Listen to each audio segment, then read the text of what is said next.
हरे कृष्णा, राधे राधे। स्वागत है आप सभी का गोविंद भज चैनल पर। आज की इस वीडियो में हम संकष्टी चतुर्थी पर बात कर रहे हैं। हर महीने के दोनों पक्ष की चतुर्थी को भगवान गणेश का व्रत किया जाता है। आषाढ़ मास के कृष्ण पक्ष की चतुर्थी को कृष्ण पिंगल संकष्टी चतुर्थी के नाम से जाना जाता है। हर चतुर्थी का अपना एक अलग महत्व होता है। आषाढ़ मास की चतुर्थी को भगवान गणेश के कृष्ण पिंगल स्वरूप की पूजा की जाती है।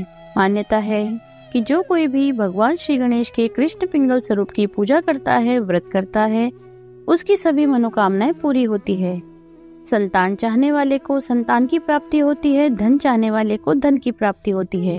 जिस भी कामना के साथ साधक भगवान गणेश की पूजा करता है, व्रत करता है, उसकी वह मनोकामना अवश्य पूरी होती है।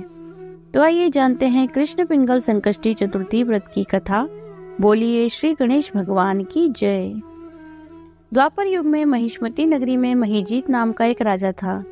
वह बड़ा ही पुण्यशील और प्रतापी था।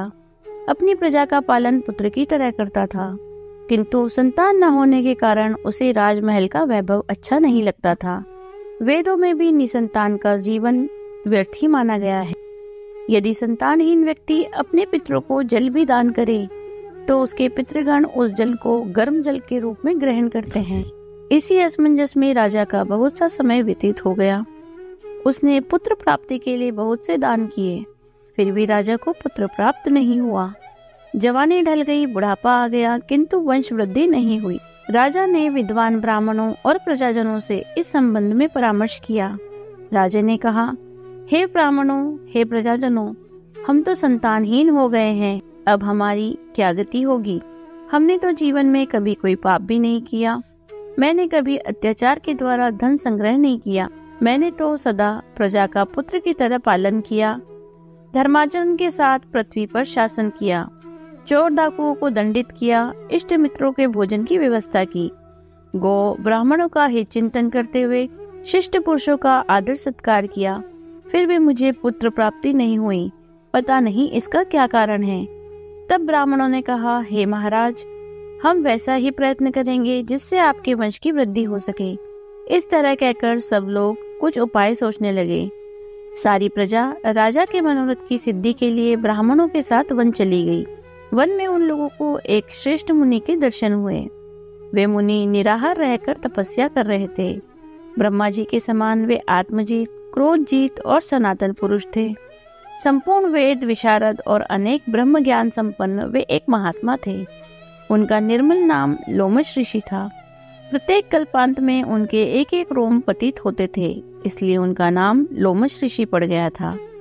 ऐसे त्रिकालदर्शी महर्षि लोमश ने उन लोगों को दर्शन दिए। तब उन तेजस्वी मुनि के पास में सब लोग गए और उन्हें प्रणाम करके सभी लोग उनके सामने खड़े हो गए।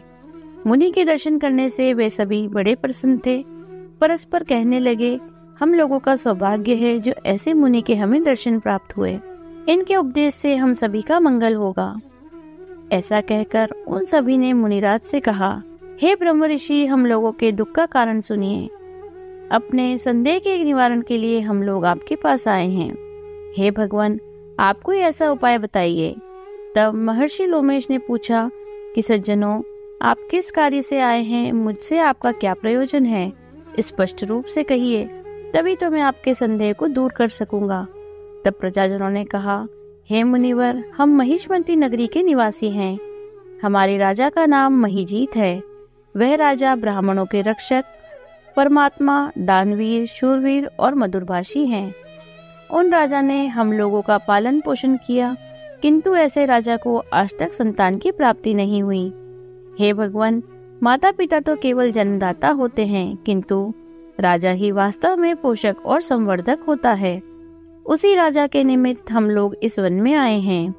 हे महर्षि, आप कोई ऐसी युक्ति बताइए जिससे राजा को संतान की प्राप्ति हो सके, क्योंकि ऐसे गुणवान राजा का कोई पुत्र ना हो, ये तो बड़े दुर्भाग्य की बात है।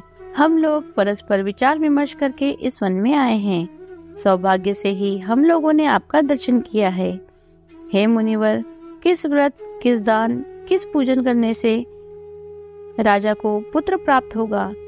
हे मुनिवर, किस व्रत, किस दान, किस पूजन को करने से राजा को पुत्र प्राप्त होगा? कृपा करके हमें बताइए। सब लोगों की बातें सुनकर महर्षि लोमश ने कहा, हे भक्तजनों, ध्यानपूर्वक सुनो। मैं संकटनाशन व्रत को बता रहा हूँ। यह व्रत निसंतान को संतान और निर्धन को धन देने वाला है। आषाढ़ माह के कृष्ण पक्ष की चतुर्थी को भगवान गणेश की पूजा करें। राजा व्रत करके श्रद्धा युक्त ब्राह्मणों को भोजन कराएं, वस्त्र दान दें। गणेश जी की कृपा से उन्हें अवश्य ही पुत्र की प्राप्ति होगी। महर्षि लोमश की यह बात सुनकर सभी लोग करबद्ध होकर वहां से खड़े हो गए। नतमस्तक होकर दंडवत प्रणाम करके सभी लोग अपने नगर में लौट आए।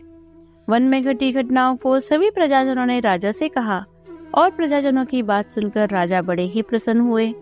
उन्होंने श्रद्धा पूर्वक विधिवत गणेश चतुर्थी का व्रत किया, ब्राह्मणों को भोजन करवाया, वस्त्र आदि दान दिया। रानी सुदक्षिणा को भी श्री गणेश जी की कृपा से सुंदर और सुलक्षणा पुत्र की प्राप्ति हुई। श्री कृष्ण जी कहते हैं, इस व्रत का ऐसा ही प्रभाव है। जो कोई भी इस व्रत को श्रद्धा पूर्वक करता है वह संसार के समस्त संसारिक सुखों का अधिकारी बनता है।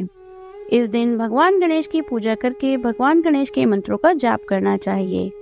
भगवान गणेश के मंत्र: ओम गजाननाय नमः, ओम श्री गणेशाय नमः, ओम गण गणपते नमः, ओम एकदंताय नमो नमः, ओम गणाधिपति नमः।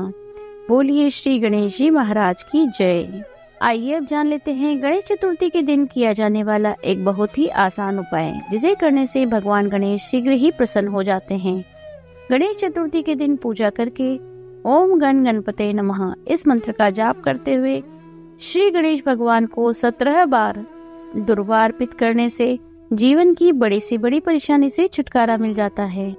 आप किसी भी संकट में हो, मुसीबत में हो, परेशानी में हो, अगर भगवान गणेश को दुर्वा अर्पित करते हैं, शमी के पत्र अर्पित करते हैं, तो उस परेशानी से आपको जल्द ही छुटकारा मिल जाता है। बोलिए श्री गणेश जी महाराज जी की जय। मिलते हैं आपसे अगले वीडियो में। हरे कृष्णा, राधे राधे।